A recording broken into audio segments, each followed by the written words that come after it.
हिमालय की तपस्या और देवी गौरी का उनको दर्शन देना। दत्तात्रेय जी कहते हैं, हे परशुराम, नारद जी से देवी का अष्टोत्तर शतनाम स्तोत्र सुनकर पुण्य नदी के तीर पर अपनी धर्म पत्नी के सहित स्नान कर सुखासन से बैठकर श्रीदेव नारद जी ने जो क्रम बताया उसी के अनुसार सिंह पर आरूढ़ विभूषित महागौरी की मूर्ति को भली प्रकार ध्यान कर विशिष्ट प्रकार के उपहारों से अर्चना पूजा कर ध्यान लगा तन्मय हो हिमालय इसी प्रकार नित्यचर्या करने लगा। ध्यान से मन हटने पर बारंबार इस स्तोत्र को पढ़ता। वृक्षों के पके पत्तों को खाने वाला, इंद्रियों को दमन करने वाला, मुनिवृत्ति से रहने वाला, सतत मननशील, भूमि पर शयन करने वाला, मनन परायण, अतएव मौनधारी, भूमि पर शयन करने वाला पर्वतराज 12 वर्षों तक इसी क्रम से तपस्या करता रहा। तब भगवती गौरी प्रसन्न होकर भक्त के ध्यान रूप को धारण कर उसके सामने प्रकट हुई। उसने मेघ की गर्जना के समान गंभीर वाणी में पर्वतराज को कहा, हे पर्वतेंद्र, तू किस उद्देश्य को लेकर तप करता है सो बता। अपनी तपस्या से तू अब विराम ले, मैं तुझे उत्तम वरदान देती हूँ। उसे सुनकर पर्वतपति ने भूमि पर दंडवत प्रणाम किया।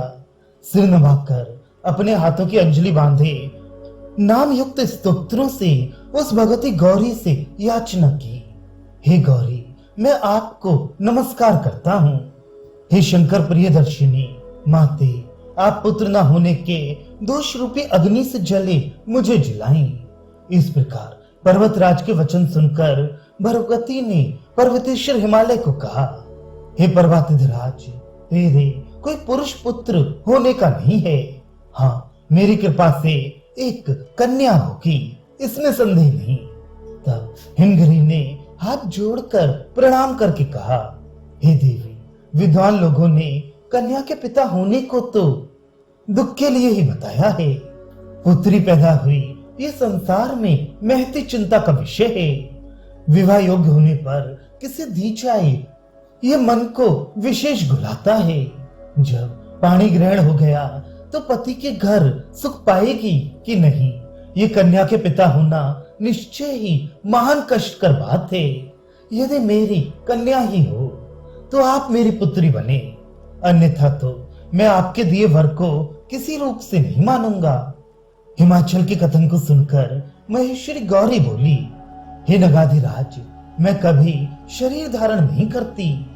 तुझे मैंने कन्या दी, तेरे लिए उससे अधिक नहीं होने का है। ये कहकर देवी मनोरथ के शरीरधारी व्यक्ति के समान अदृश्य हो गई। अनंतर अद्रिराज ने फिर तपस्या करने के लिए पूर्ण निश्चय कर अति क्लेश कर उग्रतर तप जो तपस्वियों को सम्मत है उसे किया।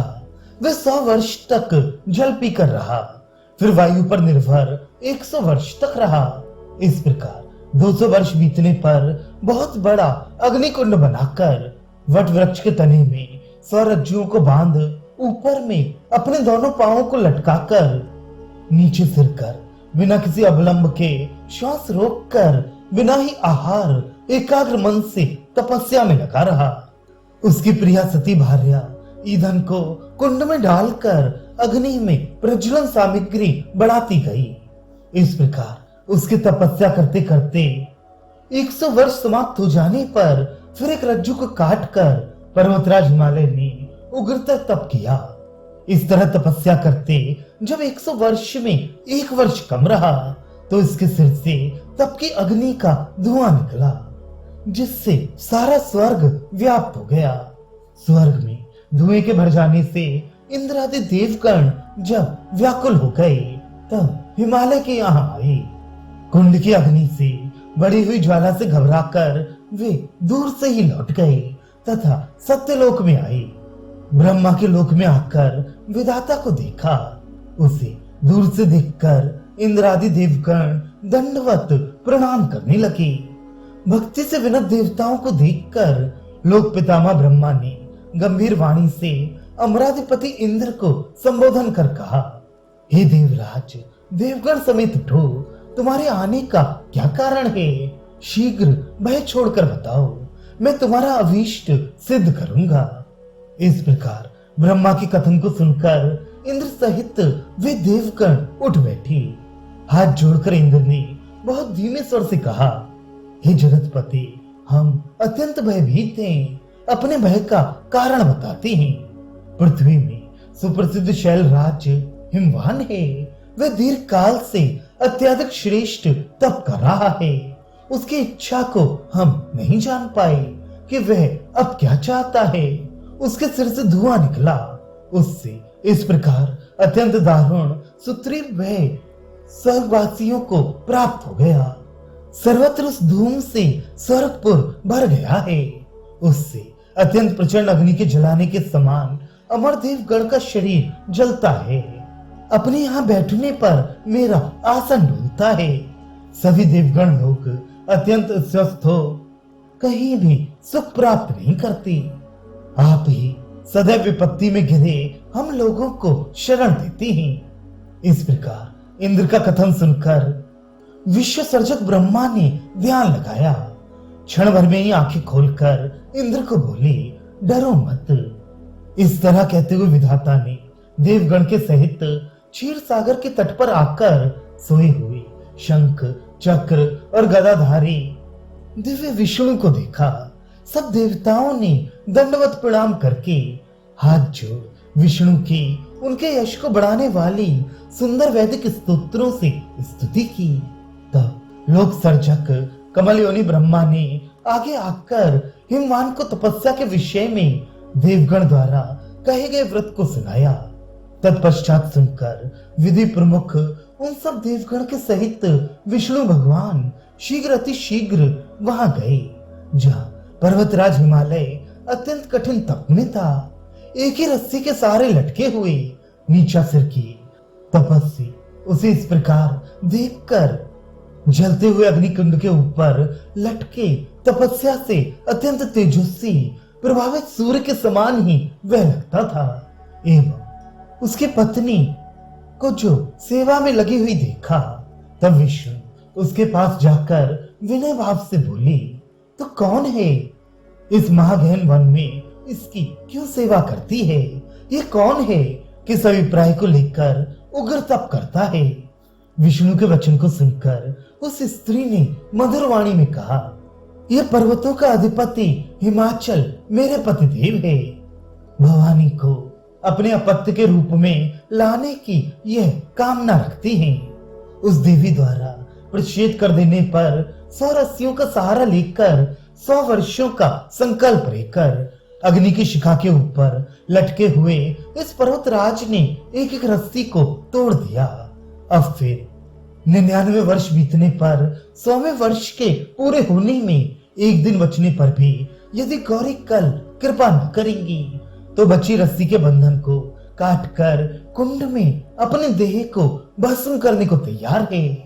उस देहपात के बाद मैं भी इस कुंड में अपने पति लोक के लिए स्वयं को छोड़ने का विचार करती हूँ। इस प्रकार पर्वत की प्रिया ने कहा। तदनंतर ब्रह्मा आदि के साथ आगे के कार्य का विचार कर विष्णु ने भक्ति भरित भाव से शिवा गौरी की प्रार्थना की। हे गौरी, आपको नमस्कार है। हे शर्वाणी, हे मंगल रूपिणी, हम आपको प्रणाम करते हैं। हे संपूर्ण जगत का भरण पोषण कारिणी, हे शरण में आए के प्रति वात्सल्य रखने वाली माता, हम लोग आपको नमस्कार करते हैं। इस प्रकार उसने परा की बहुविध स्तुति कर दंडवत प्रणाम किया। इस तरह श्री विष्णु के भक्ति विनम्र प्रार्थना से प्रसन्न होकर आकाश रूपिणी महेश्वरी ने अत्यंत मधुर गंभीर वाणी में कहा, हे नारायण, तेरे द्वारा मेरी स्तुति क्यों की गई है, उसका कारण बता। तू मेरा भाई है, ये पहले श्री त्रिपुरेश्वरी ने कहा था, तो तूने अपनी छोटी बहन को किस प्रयोजन के लिए स्मरण किया, सो बता। गौरी का वचन सुनकर विष्णु ने मंद हास्य पूर्वक कहा, हे गौरी, मेरी बात सुन। देख, लोक में पर्वत की अति उग्र तपस्या से भीषण भय उपस्थित हो गया है। हे शिवे बताओ, पर्वतराज का अभीष्ट पूरा करके तपस्या रूपी अग्नि में पतंगा बन जलते हुए भवनों सहित लोगों को बचा। इससे लोक एवं इंद्रादि सहित हम लोग पाले गए, ये समझो। तेरी मूर्ति से रहित शंकर को तो तपस्या करते देख। प्राचीन समय में उसी त्रिपुरा परमेश्वरी ने हम लोगों के सृष्टि, पालन तथा संहार के जगत के कृत्य में विशेष परिश्रम को हटाने के लिए हमारी 3 मूर्तियां रची। हे मेरी अनुजी, तू यदि अशरीरा होकर ही रहेगी तब श्रीमती त्रिपुरेशी के आदेश का उल्लंघन होगा। ये तुम्हें हे अंबिके स्मरण कराने का कारण बता दिया। आगे जैसा तू जानती है वैसे ही चर और अचर सृष्टि की रक्षा कर। इस संसार को हिमाचल के तप के भय से डरा देख और श्री त्रिपुरा की आज्ञा का स्मरण कर उसने भगवान विष्णु के प्रति हाँ ये कहा। अनंतर हरि प्रमुख देवता गौरी महेश्वरी को प्रणाम कर उससे आज्ञा लेकर अपनी दुखवास से मुक्त हो स्वस्थ होकर अपने स्थान पर चले गए। आगे आकाश शरीर वाली गौरी के अत्यंत गंभीर वाणी से तपस्या रूपी अग्नि की ज्वाला से घिरे नगाधि राज हिमालय को कहा, हे शैल कुलाधिपति, मैं तेरे ऊपर प्रसन्न हूँ। मुझे सम्मुख देख, जो तेरी अभिलाषा हो सो मुझे जल्दी बता, मैं उसे पूरी करूंगी। इस प्रकार वचन सुनकर पर्वताधिपति हिमालय कुछ ध्यान लगा स्थित हुआ। क्या ये स्वप्न है अथवा सत्य है? इस प्रकार एक क्षण भर सोचकर अपने नेत्र खोलकर चारों ओर देखने लगा। उसने वहां कुछ न देखकर वैसे ही ना दृष्टिगोचर होने वाला यह स्वप्न मात्र है ऐसा मान लिया। तब तक गौरी ने फिर अपने पूर्व के कहे वचनों की आवृत्ति की। उन्हें फिर कहा। आकाश रूपिणी गौरी के मंगलकारी वचन सुनकर वह बहुत अधिक हर्षित हुआ और उसके वाणी की दिशा की ओर मुख करके प्रणाम वंदना करने लगा। अनंतर भक्ति पूर्वक अंतःकरण से बहुत प्रकार से भगवती की स्तुति कर हिमाचल ने महेश्वरी के प्रति अपना अभिलाषित वर फिर कहा, हे गौरी, यदि आप मेरे ऊपर अत्यधिक कृपा करती हैं और मेरी तपस्या का ये फल प्राप्त हो तो आप मेरे घर से धर्म पत्नी योनिज पुत्री हो जन्म धारण कीजिए। इस विषय में मेरी बड़ी अभिलाषा है कि शिशु रूप में हे देवी आपको मैं आपकी मुग्ध लीलाओं को देख पिता रूप में लालन पालन करूं और भगवान महादेव को अपना जमाता पाकर आप दोनों को भली प्रकार पूज कर फिर दोनों इस लोक एवं परलोक के लोकों को जीत कर अत्यंत ही कृतकार्य हों। हे देवी, मेरी प्रार्थना पूर्वक आपसे ये याचना है, आप इसे पूर्ण करें।